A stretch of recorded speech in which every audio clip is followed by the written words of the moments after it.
พอดีแล้วมื้อนี้ทางบ่าวจันก็กำลังสิพากันกลับบ้านพอดีอยากได้พอดีพี่น้องเอ้ยเนาะกำลังสิหาไปขายไสนี่ไปขายบ้านดงพ่อ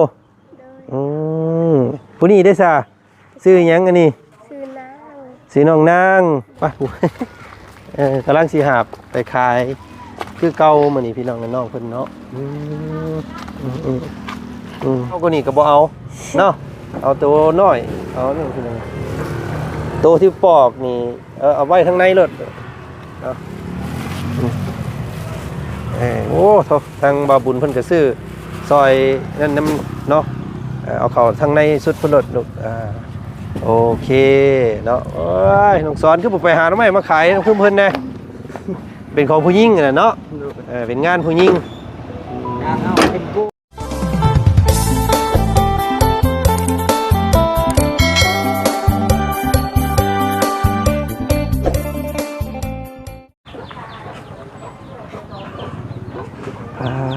พี่น้องตัดภาพมาทางพี่บัดที่นี่พี่น้องเลยเนาะพ่อกับหน้าบ้านเฮือนซานของทางน้องอย่างน้อพี่น้องเลยลืมซื้อเพิ่นเลยน้องลัดเนาะน้องลัดพี่น้องเลยเพิ่นกำลังสิหาบหน่อไม้บ่ใช่ล่ะหน่อไม้บ่มีหน่อไม้บ่สิเอาหน่อไม้ไปขายบ่ใช้เบิ่งโยหันป๊าดตัวพี่น้องเลยปู่เนาะแต่งพูดเรียบร้อยกำลังสิไปหาบเลาะได้หนิพี่น้องเลยเนาะใส่ลงมาบังยุ่งพอดีแล้วมื้อนี้ทางบ่าวจันก็กำลังสิพากันกลับบ้านพอดีอยากได้พอดีพี่น้องเลยเนาะกำลังสิหาไปขายไสนี่ไปขายบ้านดงพ่อผู้นี้ได้ซะซื้อหยังอันนี้ซื้อน้องนางอันนี้น้องลาดเพิ่นเนาะกับบ่ได้มาเยี่ยมมายามพี่น้องไงพอดีท่าทางบ่าวบุญเพิ่นอยู่เฮือนน้องสอนเพิ่นนี่เนาะเดี๋ยวเห็นกำลังสิหาไปขายไล่จักอันเจ้ามื้อนี้ได้จักพูดได้จักอันถุงใส่เบิ่งหั่นเนาะได้8ถุงเท่าใดเจ้าสิไปขายถุงเท่าใดถุง 10,000 โอ้หน่อไม้หยังมื้อนี้หน่อไม้หยังหน่อไม้ลายหน่อไม้บงลองบงฟังเสียงน้องเพิ่นกับพี่น้องเสียงค่อยๆเนาะอีหล่าเด้จักถุงเจ้าเบิ่งอยู่หั่นหน่อไม้หยังหน่อไม้ลายเบิ่งโอ้พี่น้องกันหน่อไม้ได้ซำนี้เจ้ามื้อนี้เนาะไปหาเองบ่ไปหาเองพี่น้องคู่มือคู่วันเนาะเห็นกันแต่ๆน้อยๆจนใหญ่เลยเนาะตะกี้น้อยๆนึง2คนเพิ่นนี่ สบายดีแม่เจ้าบ่เฮ็ดอันว่าถุงให้นี่เอาใส่ถุงให้นี่เจ้าเฮ็ดบ่เฮาเฮ็ดเองเจ้าเฮ็ดเองเพิ่นเฮ็ดเองเพิ่นเนาะนึกว่าแม่เฮ็ดให้บ่แม่นบ่บ่เอาก็ได้บ่เอาเฮาถามว่าไผเฮ็ดใส่ถุงให้นี่นะน้องเพิ่นเฮ็ดเองเนาะอันนี้เจ้าไปหาเองบ่แม่ไปหาโดยแต่เจ้าสิไปขายให้บัดนี้เนาะโดยโอ้พี่น้องเห็นน้องเพิ่นตะกี้ใส่ผ้าถุงเด้เนาะมื้อนี้เพิ่นใส่สินกระโปรงมื้อนี้พี่น้องคือบ่ใส่ผ้าถุงไปอีกลูกคือบ่ใส่สินไปเนาะจังขายดีคำใส่สินไปขายดีได้ ย่านมันเคะเนาะ เฮือนเจ้าสิใส่ล่ะเฮือนเจ้าอยู่ข้างหลังคุณบ่ตัวใดเฮือนเจ้าตัวใดเฮือนอันนี้อันหลังภาคหลังนี่ไปนี้บ่ได้เห็นเฮือนน้องเพิ่นจักเทื่อน้องนางเนาะจักปีได้เจ้าปีนี้บ่ฮู้ตายคักพี่น้องไอ้เนาะบ่ฮู้อายุตัวเองโอ้ยฮอดแล้วประมาณ11 12เนาะคือสิฮอดอยู่เนาะกะว่าแม่นบ่ น้องจักคนน่ะเจ้าน้อง3แล้วมีเอ้ยมีอ้ายบ่อ้ายผู้นึงเป็น4เป็น5คนเนาะไอ้น้องเจ้าเนาะพี่น้องไงน้องรัดเลยจะคนลูกเจ้าอันน้องเจ้า จะคน3เจ้าเนาะป้าเดี๋ยว หาบมาใส่รถระเบ้าเดี๋ยวระเบ้าสิมาเอาซอยเด้อเดี๋ยวระเบ้าสิซื้อซอยผู้นี้หาบ่แม่นบ่ถุง50,000อันนี้1 2 3 4 5 6 7 8ถุงเนาะโอเคมื้อนี้พี่น้องเอ้ยเนาะเดี๋ยวบ่จันสิซื้อซอยเด้อเดี๋ยวสิซื้อซอยผู้เพื่อนเราก็บ่ได้มาเยี่ยมมายามได้นี่พี่น้องเอ้ยเนาะพากันมื้ออันกินข้าวไม่ข้าวจะเละเพิ่นคือเฮือนเจ้าคือบ่เห็นกินกินฮะบ่มีข้าวบ่มีข้าวบ่สิขึ้นมากินข้าวใหม่นำโยบ่เดียววงบ่เห็นคนเนาะเฮือนหมู่คือเต็มปึ้งอยู่บัดเฮือนเจ้าคือบ่มีคนมาเอ้ยหาบ่มาพี่น้องบ่มาโดยเอ้ยเฮาบ่มาน้ำแห้งไปบ่ได้น้ำท่วมทางเอ้ยเจ้าอยู่บ้านใดบ้านประยุทธ์ผู้เด้อกับบ้านบางเบงอยู่บ้านประยุทธ์อยู่บ้านอันนั้นผู้น้อยบ้านประยุทธ์มันไปทางเดียวกันบ่กับบ้านนั้นบ้านทาเฮโดยไปทางเดียวกันเนาะโดยบ้านอันว่าบ้านน้องอันว่าบ้านสนาเพิ่นพี่น้องไงมันมีห้วยต้องขี่แพไปเนาะแม่นบ่บ้านประยุทธ์บ้านนั้นน่ะไกลเด้นักเนาะไปฉันไปคำนักป่ะเนาะเดี๋ยวเราเอาไปใส่รถถูกป่ะเนาะบ่ต้องไปขายมื้อนี้2คนเจ้าเดี๋ยวเราสิซื้อซอยเด้อหาบป่ะกำลังสิหาบไปขายคือเก่ามื้อนี้พี่น้องน้องเพิ่นเนาะเอาเนาะกะถือว่าเวลาทางบ่าวจันทร์กันมื้อนี้สิพากันกลับบ้านก่อนพี่น้องเลยเนาะน้องสอนมาถอดเอาหน่อไม้น้ำเพิ่นใส่รถแอบครับเนาะโอ้ยสิเมื่อป้าก่อนได้มื้อนี้ได้สบายดีเนาะโอ้ยโอ้ได้หลายแล้วบ่นี่เบิ่งอยู่หั่นโธ่มีทั้งเข่าทั้งอันนั้นพี่น้องเลยเนาะเดี๋ยวอันนี้เข่าเพิ่นสิเอาลงอยู่เอาไว้ทั้งในเพิ่นเด้อหำเด้อมา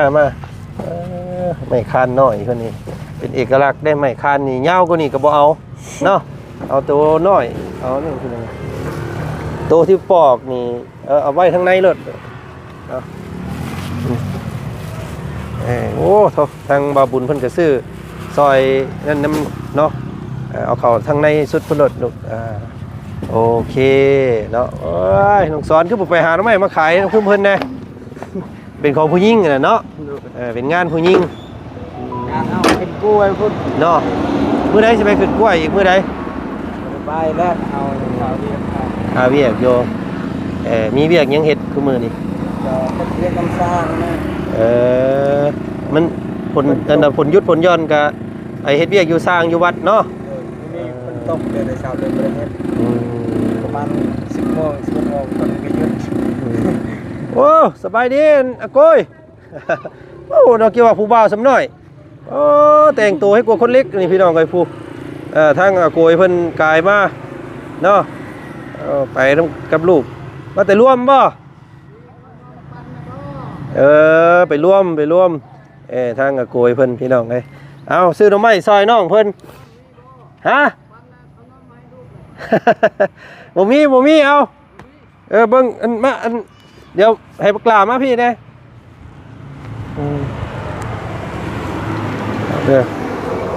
รถกับขนมอยู่ในรถผู้พี่น้องไงเบิ้งโอ้ยเนาะแบ่งขนมให้อันลูกกอยเพิ่นก่อนเนาะใส่อึ๊บโอ้ยนี่พอดีเลยนี่เอาเนาะครับนมมือเอาเนี่ยโอ้ยชื่อยังตัวน่ะฮะสันตึงเทิงไปใช่เทิงน่ะเนาะว่าได้ไปดินนะเพิ่นโดยโชคดีพี่น้องไงทางลูกอาโกยเพิ่นทางนั้นเนาะมาจ่ายเงินค่าอันนี้เพิ่นก่อนบาทนี้เนาะขายถุง10,000เวลาเจ้าไปขายก็มีคนต่ออยู่บ่มีอยู่บางเทื่อเจ้าก็ลดเนาะปกติแล้วขายถุง10,000คำเพิ่นต่อนี่เพิ่นสิต่อน้ำเจ้าถุงเท่าไรลูก2 ถุง 15 2 ถุง 10,000 2 ถุง 15 2 ถุง 15เนาะขายซุมเจ้ากันเนาะมันบ่มีเลยเนาะมัน ญาติมันบ่ญาติมันบ่เบิดเนาะมันหลายคนเนาะ โดย อืมเอาสำมามื้อนี้เราเอาสิให้ราคาเต็มเลยเด้อเนาะบ่รุดบ่ร้อนดอกพี่น้องเอ้ยเนาะสุกโยสุกเจ้าให้สุกเจ้ามีเหือมีแห้งไปหาค่าหาขายอีกเนาะมันเบิดไปซี่แล้วขายเบิดไปนี่แล้วสิไปอีกบ่มื้อนี้ไปบ่มื้ออื่นอีกบ่ โดย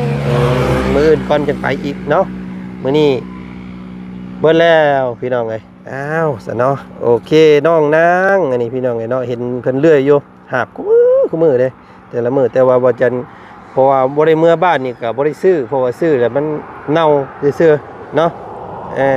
เดี๋ยวมื้อนี้เอาเราเอาซื้อซอยเจ้า5ถุงเนาะของเจ้า5ถุงเนาะพี่น้องเอ้ยเอาของน้องลาด8ถุงพี่น้องเอ้ยมื้อนี้ได้เงินหลายไปสิเอาไปเฮ็ดหยังลูก ให้แม่ มื้อนั้นเบาเพิ่นเอามอบเงินให้เลยซุมเจ้าไปซื้อหยังมื้อน่ะ ทางเบาบุญเพิ่นมอบให้เป็นล้านหนึงบ่มื้อน่ะ 2 ล้าน อ้าโตได้เงินหลายได้ก็ยังไปหาหน่อไม้อยู่ ไปห้า เนาะโดยหมดซื้อแล้ว เนาะเอาไว้ไปซื้อแนวอื่นเนาะ หมดหาซื้อแล้ว ซื้อโทรศัพท์ โอ้เพิ่นอยากได้โทรศัพท์ โดย ผมมีโทรศัพท์ใช้อยากได้โทรศัพท์บอกพี่น้องไงเนาะก็เอาพี่น้องไงเพิ่นมอบเงินให้แล้วก็ซุมเจ้าก็บ่กี่ข้านคือเก่าหั่นแหละบ่หยุดเด้อไปหาคู่มือคู่วันคือเก่าหั่นแหละเนาะได้เงินหลายแล้วก็บ่แม่นสิว่าโอ้ยข่อยมีเงินหลายแล้วข่อยบ่ไปหรอกเนาะหาไว้บัดมื้อมันเบิดได้ซะว่าเนาะเอาเราเว้ามื้อนี้เราเว้าซื้อ8ถุงบ่ของเจ้า โดย เอ้ยเอาบ่ต้องทอนเด้อ เด้อกับใจเด้อ เอาไว้ซื้อกินเลยพี่น้องเนาะทางน้องรัดเพิ่นผู้นี้ได้ซะมีบ่ได้ไปหาบ่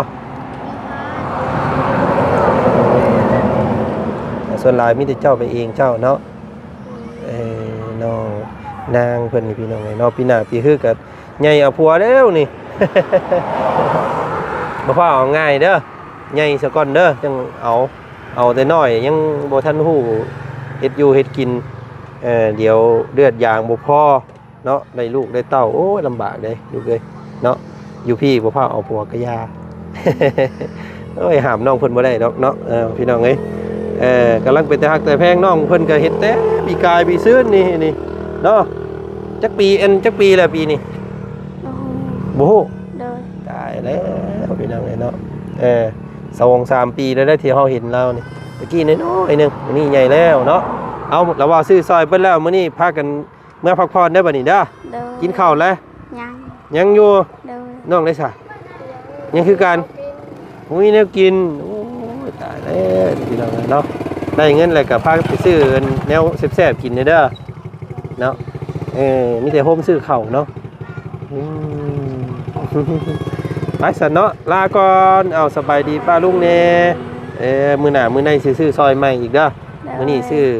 สำนีก่อนเนาะโอเคสัมมาเอาไม้ขึ้นระเบาเนี่ยไปเมื่อไปบัดนี้เด้อโ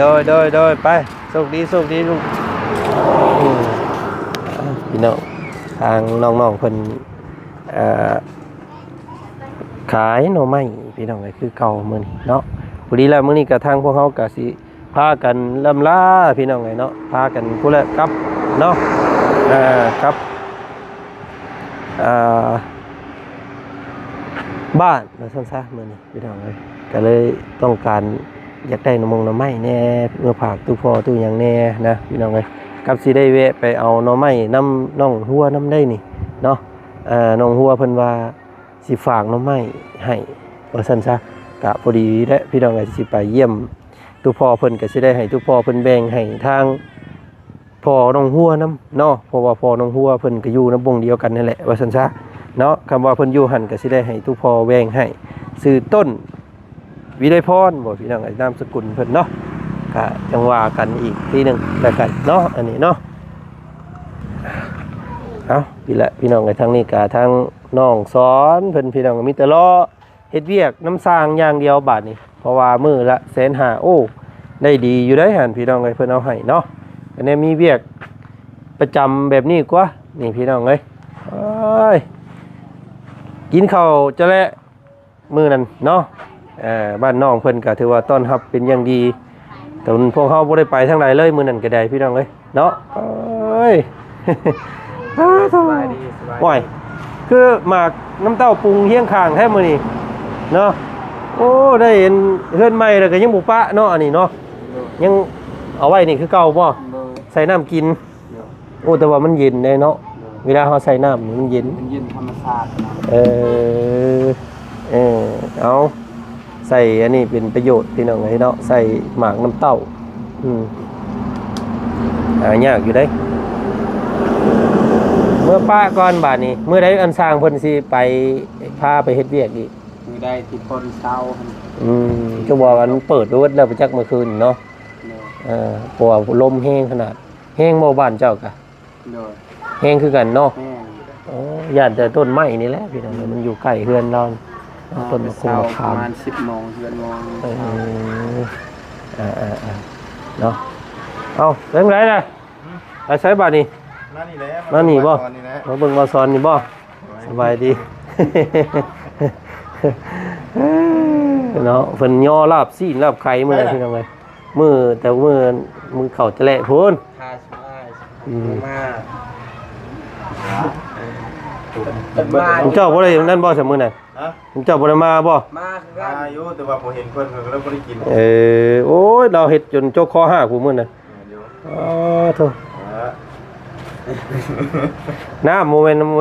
เราเนาะน้ำ น้ำเต้าเฮียงข้างเนาะ มันเมาเลยอีน้ำปลาว่านี่น่ะโดย ไอ้น้ำประปาก็ยังดีกว่าน้ำห้วยน้ำห้องอยู่หรอกพี่น้องเอ้ยเนาะ น้ำห่วยอันนั้นเรากินยังไข่ก็น้ำซีนะเนาะ แม่นยังใครกว่าอยู่น้ำมาแต่ผู้แต่ยังพุ่นน้ำเซคือน้องหัวเพิ่นนี่บ่ไหวนะพี่น้องเนาะแต่ยามแบบนี้ก็กินบ่ได้ดอกต้องกินน้ำฝนเอาว่ายามมันฝนตกเนาะตักว่าล้างถ้วยล้างบวงได้อยู่ ไปให้ชาวบ้านยุดเลย เพิ่นยังไปซื้อหน่อไม้น้ำนั่นอยู่ไปซื้ออยู่เทิงพุ่นไปสันเนาะน้องสอนเมื่อป้าก่อนเด้อบัดนี้เด้อมื้อใดเสียเจ้าเมื่อมานี้ไปยินดีมีแหงเด้อ คนไหนก่อน อืม พาไปสอนไปให้หามชายกัน โอ้ยจุดนั้นเขาให้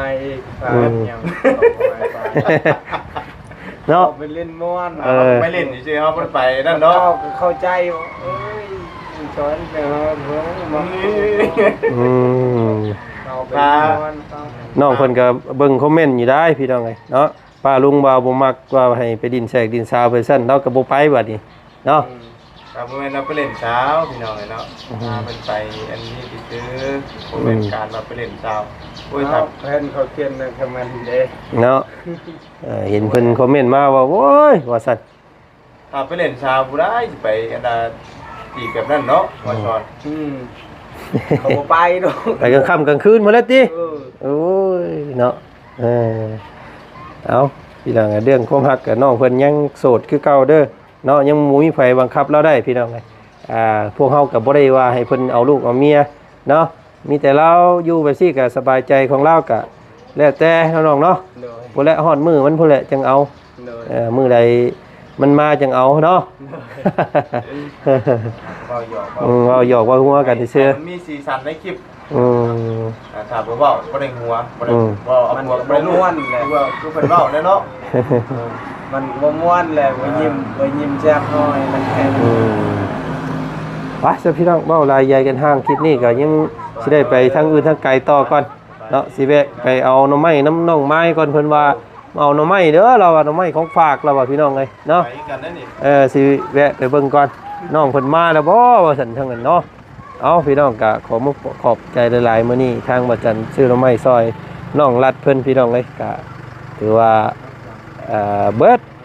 150,000มื้อนี้พี่น้องเอ้ยเนาะเอาก็นี่แหละขอบใจเบิดสุขคนที่ติดตามเนาะที่เฮาซื้อหน่อไม้ได้ไปซิก็ย้อน FC ติดตามเมืองส้มให้มีผลงานให้มีได้ในคลิปว่าซั่นซะเนาะคำว่าบ่มีผู้เบิ่งผู้ส้มก็บ่มีกำลังใจถ่ายเด้พี่น้องเอ้ยเนาะขอบใจเด้อบัดสุขคนเด้อพี่น้องเด้อเนาะทางมื้อนี้ทางบ่จันไปก่อนขอตัวลำลา จบคลิปนี้แล้วพี่น้องเจอกันใหม่คลิปหน้าและกันคลิปนี้สบายดีไปเนาะ